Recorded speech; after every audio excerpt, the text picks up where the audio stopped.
Bismillahirrahmanirrahim. Assalamualaikum warahmatullahi wabarakatuh. Hari ini saya akan menjelaskan terkait salah satu materi yang ada di RPS Etika Profesi Hukum dan Bisnis, yakni penegakan kode etik hukum dan hakim di Indonesia.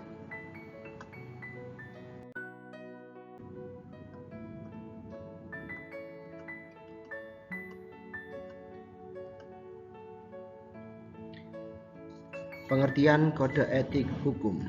Apakah yang dimaksud dengan kode etik hukum? Secara definisi, yang dimaksud dengan kode etik hukum adalah seperangkat norma dan prinsip yang mengatur perilaku profesional hukum. Lantas, tujuannya seperti apa? Yakni menjaga integritas dan profesionalisme dalam praktek hukum. Cakupannya di mana sajakah kode etik hukum itu diberlakukan? Salah satunya yakni hakim, jaksa, advokat, dan penegak hukum lainnya seperti mediator dan juga panitera. Apakah fungsi dari kode etik hukum? Salah satu fungsinya yakni sebagai panduan etis dalam menjalankan tugas sebagai tanggung jawab hukum. Panduan etis. Kita tahu bahwa kode etik hukum adalah satu tataran norma yang dimana bagaimana keberlakuan hakim, jaksa, dan advokat itu bisa dikatakan mempunyai integritas dan profesionalisme dalam praktiknya. Oke, lanjut. Dasar hukum kode etik, salah satunya ini Undang-Undang Dasar 1945, Undang-Undang Dasar 1945 ini sebagai landasan konstitusional supremasi hukum. Kita tahu Undang-Undang 1945 merupakan kode etik tertinggi seluruh aturan hukum yang ada di Indonesia. Yang kedua yakni Undang-Undang Nomor 48 Tahun 2009 tentang kekuasaan kehakiman. Yang ketiga Undang-Undang Nomor 16 Tahun 2004 tentang Kejaksaan Republik Indonesia. Yang selanjutnya yakni Undang-Undang Nomor 18 Tahun 2003 tentang advokat dan peraturan internal lembaga hukum terkait. Oke, kita fokus pada poin terakhir yakni peraturan internal lembaga hukum terkait. Artinya apa? Setiap kode etik, setiap aparat penegak hukum mempunyai kode etik atau dasar hukum kode etik sendiri-sendiri.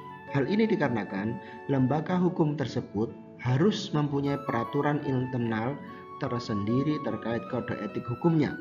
Ada advokat, ada hakim, ada pengacara, ada mediator, semua harus mempunyai dasar hukum kode etiknya sendiri-sendiri sebagai profesi penegak hukum.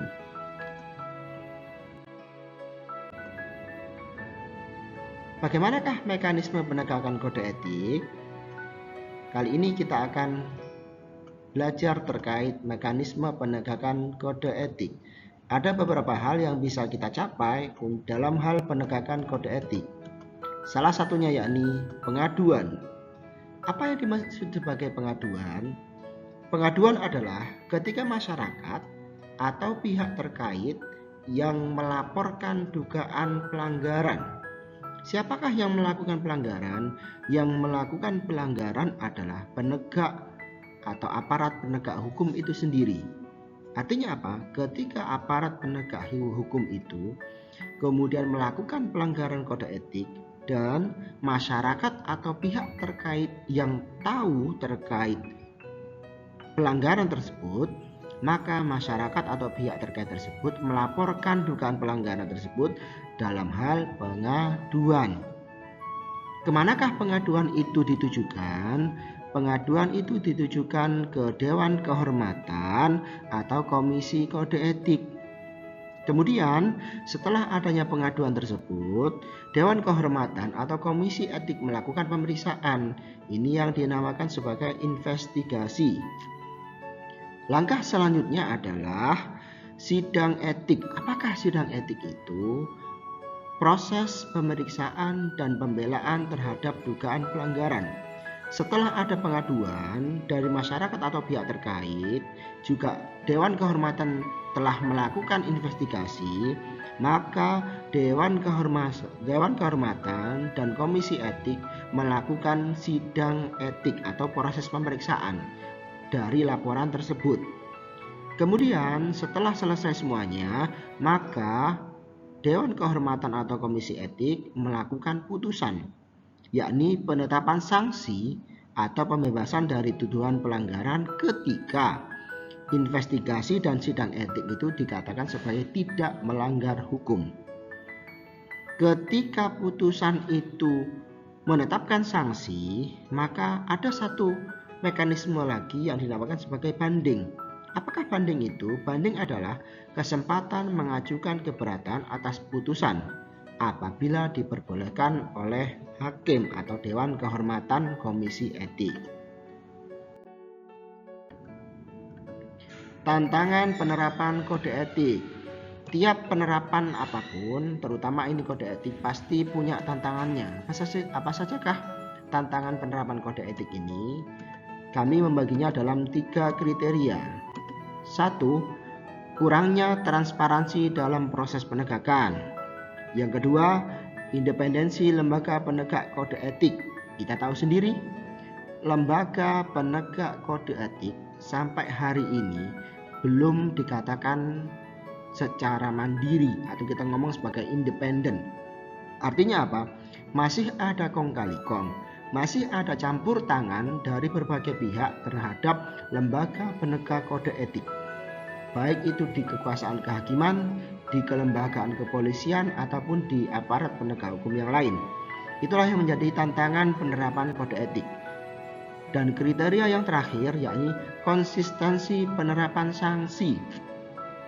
Kita tahu sendiri bahwa setelah penerapan kode etik itu atau apabila ada pelanggaran kode etik yang sudah ditetapkan sebagai memang pelanggaran yang benar-benar pelanggaran atau dikatakan sebagai salah satu pelanggaran yang benar, maka harus ada penerapan sanksi nih. Sampai hal ini terjadi, konsistensi penerapan sanksi ini belum sedemikian rupa diatur. Kenapa? Di tiap peraturan, di tiap aparat penegak hukum, aturan-aturannya itu berbeda, sehingga tidak ada konsistensi penerapan sanksi yang berlaku. Oh, apabila ada pelanggaran A, maka sanksinya sekian tahun. Apabila ada pelanggaran kode etik B, maka sanksinya adalah sekian tahun. Konsistensi penerapan sanksi itu belum ada hingga saat ini. Itu yang kemudian menjadi tantangan penerapan kode etik di Indonesia sampai saat ini.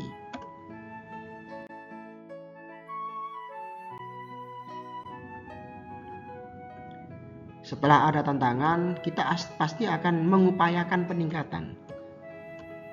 Kami juga memberikan 3 kriteria peningkatan. 1. Penguatan sistem pengawasan internal dan eksternal. Yang kedua, reformasi kelembagaan untuk menjamin independensi. Oke, peningkatan ini dimulai dari reformasi kelembagaan. Artinya apa? Harus ada perubahan radikal terkait kelembagaan independensi di Indonesia sehingga pemisahan kekuasaan antar lembaga eksekutif, legislatif, dan yudikatif mempunyai pemisahan yang jelas. Sehingga itulah yang menjadikan independensi antar lembaga semakin tinggi. Dan itu merupakan upaya peningkatan untuk meningkatkan kode etik atau pelaksanaan kode etik di Indonesia. Yang terakhir adalah kolaborasi dengan masyarakat sipil dalam pengawasan. Pergunakan atau manfaatkan masyarakat atau audiens atau netizen dalam hal ini sebagai upaya untuk mengawasi apapun yang akan dilakukan oleh aparat penegak hukum kita. Tolong awasi melalui apa? Melalui masyarakat sipil. Kenapa? Masyarakat sipil lah yang kemudian dikenai dampak apabila aparat penegak hukumnya melanggar kode etik. Oke, kita sampai pada kode etik hakim. Apa saja sih kode etik hakim itu? 1. Adil. 2. Bijaksana. 3. Jujur. 4. Integritas tinggi. 5. Tanggung jawab. Dan 6. Profesional. Keseluruhan kode etik hakim ini kemudian ingin menjadikan aparat penegak hukum, dalam hal ini hakim, menjadi salah satu aparat penegak hukum yang sangat independen, sangat bijaksana, dan sangat adil. Kenapa saya mencontohkan di kode etik hakim? Karena hakim merupakan lembaga tertinggi yang ada di aparat penegak hukum dalam kuasanya untuk memutuskan suatu perkara peradilan. Artinya apa? Independensi atau kode etik hakim sangat amat diperlukan dalam hal penegakan kode etik hukum di Indonesia. Cukup sekian, semoga bermanfaat terkait materi yang telah saya sampaikan. Saya akhiri, ihdinas siratal mustaqim. Assalamualaikum warahmatullahi wabarakatuh.